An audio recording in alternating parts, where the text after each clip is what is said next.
Welcome back, everybody. A clinic within a clinic, a way of describing a new program going on at Trinity Mother Frances Medical Home. Dr. Roger Fowler is here to explain this new concept. Thank you for coming. Now, you guys have worked on this for about a year. Tell us exactly what medical home is. Patient-centered medical home is a concept that was really born in the 1960s in pediatrics when they realized that a child with multiple maladies couldn't be taken care of by one physician, but you had to have a team to do it.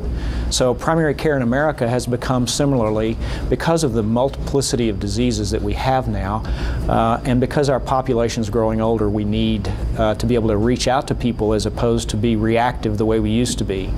So patient-centered medical home is now a concept nationwide in primary care, and all of our primary care physicians in Trinity Clinic are certified at the highest level by the NCQA at level 3. The most recent thing that we've done, though, that we're really proud of and what we're wanting to talk about today is the intensive medical home. And this is a subset of that population. This is a population of people that are potentially the sickest or in the highest need of more services in our healthcare system.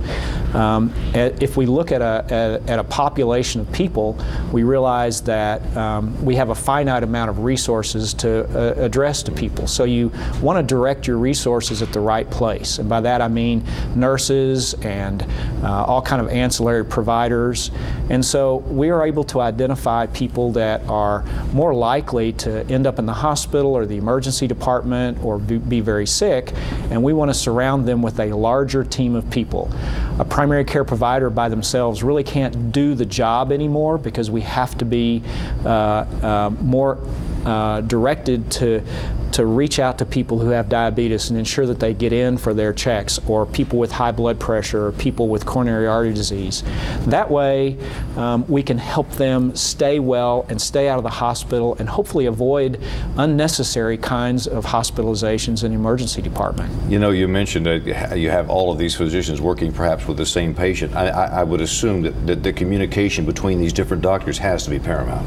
So communication is a big element of that. Fortunately, 2 years ago we went live with the best EMR in the United States, Epic, and so it allows us to all have the same record. We're able to communicate through this record with our specialist, with our other PCPs, or whomever. But this team that we've built, rather than just being a single physician, we also have a nurse practitioner with them.